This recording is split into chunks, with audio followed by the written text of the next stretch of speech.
E aí, como é que vocês estão? Graça e paz com todos. Espero que todos estejam bem, com saúde, com vontade de viver, vontade de fazer o que precisa ser feito, vontade de fazer por si e pelos seus. Estou aqui com vocês de novo para fazer mais uma reflexão.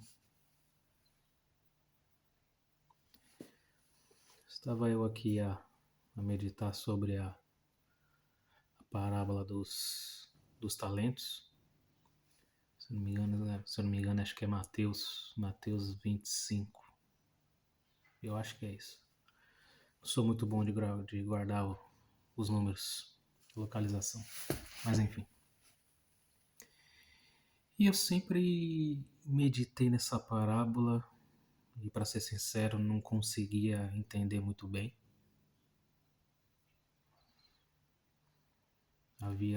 Ficava um conflito dentro de mim. E a parábola, para quem não conhece, fala que veio o Senhor, ele tinha 3 empregados, né? E esse Senhor precisava se ausentar e deixou 5 talentos com um funcionário. Talentos naquela época era dinheiro. 5 talentos com um. O outro funcionário deixou 2 talentos e o outro funcionário deixou 1. Tudo de acordo com a capacidade de cada um, né? E saiu. O primeiro, o que recebeu 5, assim que ele recebeu, ele já saiu, foi negociar e conseguiu dobrar o valor que ele tinha recebido. De 5 foi para 10.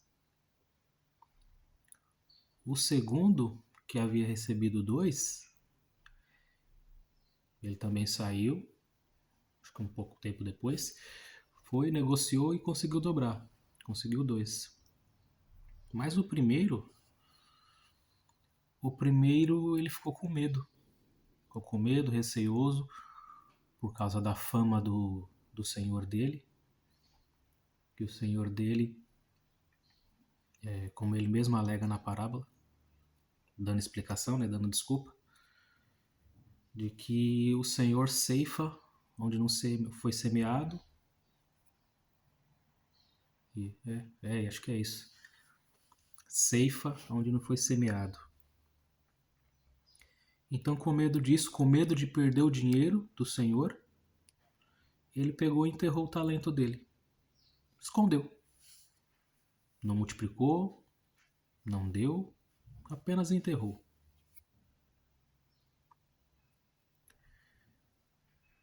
Chegou o tempo da volta do Senhor dele. O Senhor voltou, foi primeiramente aquele servo dele que ele tinha dado 5 talentos.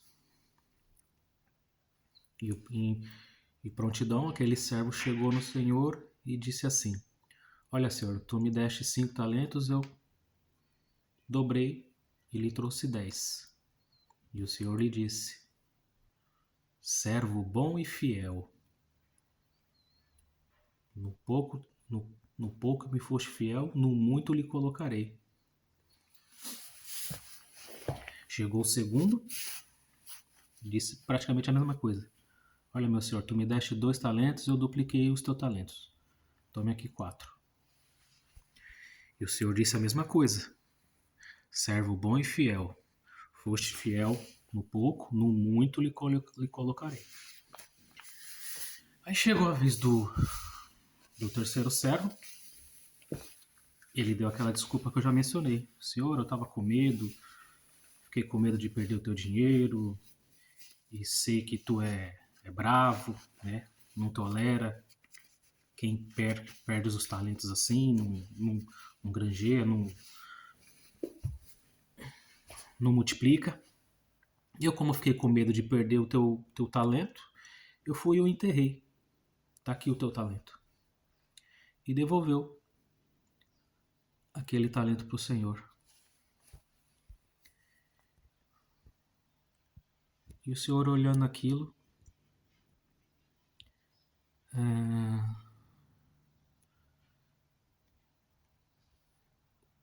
voltou primeiro para os 5, dos 5. Não, voltando, eu falei o dos 5. Ele pegou e falou: servo mau, sabe que eu ceifo onde não foi semeado, e mesmo assim achou melhor enterrar o meu talento. Teria sido melhor que você tivesse dado o meu dinheiro aos banqueiros, que pelo menos quando eu voltasse eu teria recebido com juros. Pois bem, tu não semeou, tu não granjeou o talento, não multiplicou, então aquilo que tu tem, até aquilo que tu tem será tirado. E foi tirado. E assim o Senhor pegou aquele talento daquele servo e deu para aquele que tinha 5.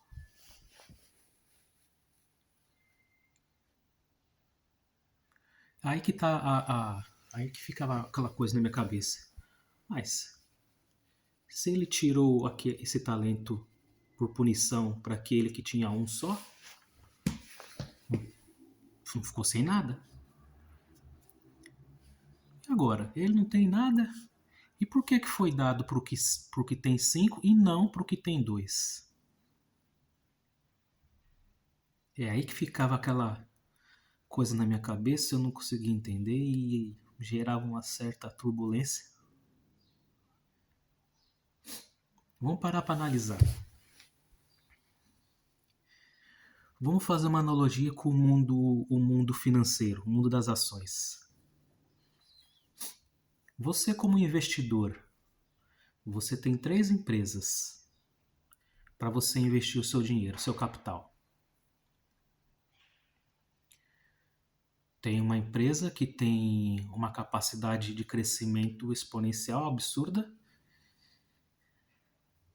Tem uma média e tem uma que está começando.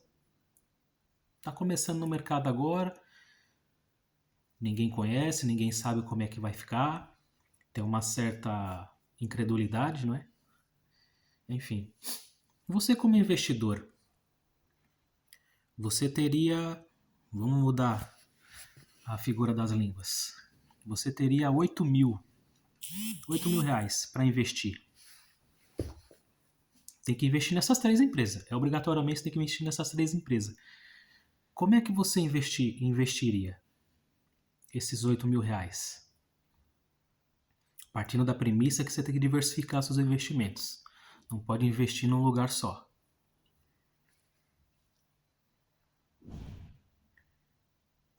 De acordo com como o senhor da parábola fez, você investiria 5 mil reais na primeira empresa, na empresa consolidada, que já tem faturamento, que tem certeza de retorno. Investiria 2 mil na segunda, que está em ascensão, que tem a possibilidade de crescimento, que pode gerar um retorno. E investiria 1.000 reais naquela que está iniciando. Naquela que tem medo de fazer algumas operações, naquela que não tem conhecimento, não investiu em conhecimento, não investiu nos colaboradores, não investiu em maquinário.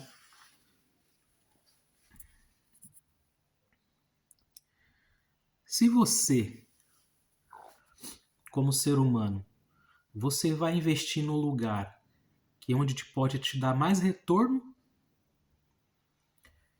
por que o Senhor deixaria de investir naquela pessoa que dá retorno para ele, sempre consegue granjear os talentos dele, para investir mais naquela pessoa que não quer saber de nada? Não investe nos dons dele, não investe na vida dele, na vida dele com Deus, não investe em ajudar o próximo, não investe em nada no reino. Por que ele ia fazer mais por esse e menos por aquele que está fazendo o trabalho, está fazendo a obra do reino. Foi aí que eu consegui entender que quando você está apto, disposto a fazer aquilo que Deus manda, Ele vai estar sempre te abençoando, sempre investindo mais em você. Isso em tudo, no geral, não estou falando de dinheiro aqui. Ah, mas ele é mais capaz. Será mesmo que Deus capacita as pessoas da forma que as pessoas pensam? Ou ele te dá condições, te dá circunstâncias, situações para capacitar você? O que você acha? Então será que fulano é mais capacitado que o outro porque Deus quis assim? Ah, não, aquele ali é mais bonito que aquele, então eu vou capacitar mais aquele. Não, não é assim. Não é assim. Ele vai agir de acordo com o seu interesse. Se você não tem interesse nas coisas do reino, como é que ele vai investir em você? Ele vai deixar de investir naquele que está dando retorno para o reino para investir em você, que não está trazendo retorno nenhum? Por que que ele vai dar 5 filhos na sua mão, sendo que aquele um que ele te deu, você tirou, você enterrou, você abortou? Por que que ele vai te dar 5? Sendo que tem aquele que está desejando ter filho, está buscando, está se capacitando, se aperfeiçoando. Por que que ele vai deixar de dar para aquele para dar para você que está abortando todos os sonhos, todos os projetos e enterrando? Muito pelo contrário.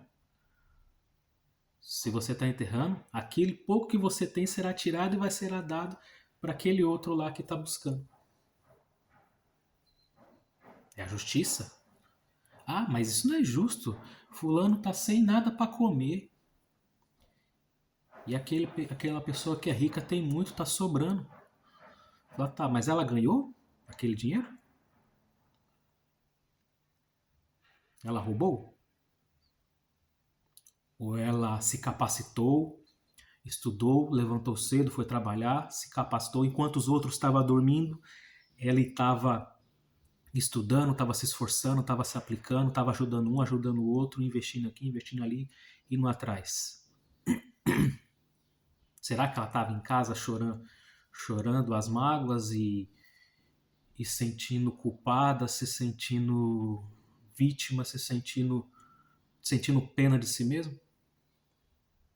Claro que há situações que nós estamos passando na nossa vida que nos impossibilitam de fazer certas coisas, mas e quando você está com a capacidade de fazer alguma coisa, você tem feito? Será que eu tenho feito o que é preciso ser feito? E hoje eu consegui, hoje não, alguns dias atrás, eu consegui entender essa parte. E isso abre um leque na sua cabeça. Assim. Você começa a visualizar muitas outras coisas.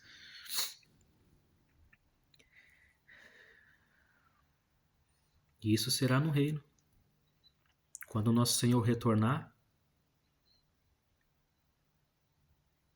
que Ele abriu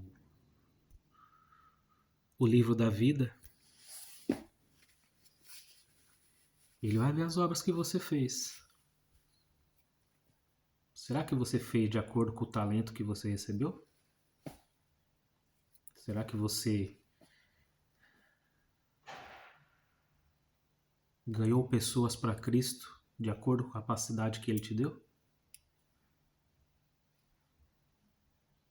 Isso é uma coisa da gente pensar, né? O que a gente está fazendo na nossa vida? Os tempos estão tenebrosos, as coisas estão só se complicando cada dia mais. As notícias da mídia cada dia são piores. E quem é espiritual está entendendo o que eu estou falando. Sabe que as coisas não vão melhorar. Não do jeito que nós esperamos. Da maneira que o mundo espera, talvez tenha uma certa melhora. Mas na maneira que os cristãos esperam, não vai melhorar. É hora de usar sabedoria. A palavra diz, quem lê, entenda. Aqui há sabedoria. Quando ele diz isso, ele quer dizer o quê? Que a gente tem que buscar, tem que ter uma intimidade com ele, buscar um relacionamento com ele, buscar entendimento, buscar sabedoria. Clamar. Ah, mas eu tô orando, tô fazendo... Tá, você tá orando, claro, tá buscando um relacionamento com Deus. Mas o que que você tá fazendo para mudar a tua situação, mudar a situação do teu próximo, dos teus familiares, financeiramente, emocionalmente, espiritualmente? O que que você está fazendo? O que que nós estamos fazendo? Só estamos vendo o dia passar, a semana passar, o mês passar, o ano passar e continuamos na mesma situação? A porta da graça está para se fechar. Será que estaremos dentro dela ou do lado de fora?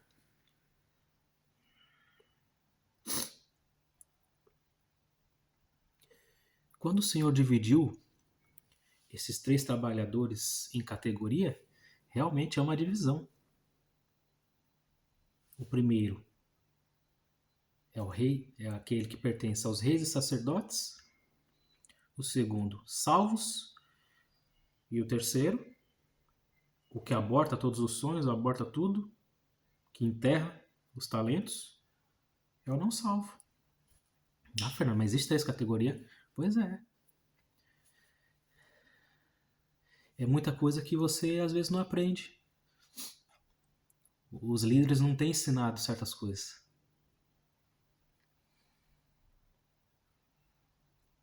Ah, mas como é que você diferencia rei e sacerdote? A palavra diz. Ele nos chama para ser rei e sacerdote. Ou seja, todo mundo vai ser rei e sacerdote? Não. Todo mundo vai ser salvo? Rei e sacerdote é certeza. Salvo é apenas salvo. Os outros são não salvos. E a grande maioria está aí. Nos não salvos. Quantas pessoas estão escondendo os talentos? Escondendo a capacidade que Deus deu para cada um, de acordo com a capacidade que ele já tem e de acordo com o que busca. Às vezes Deus dá uma condição para uma pessoa, para mim, para você, e a gente, por vergonha, procrastinação, condições, circunstâncias da vida, enterramos. Até quando a gente vai ficar enterrando nossos talentos?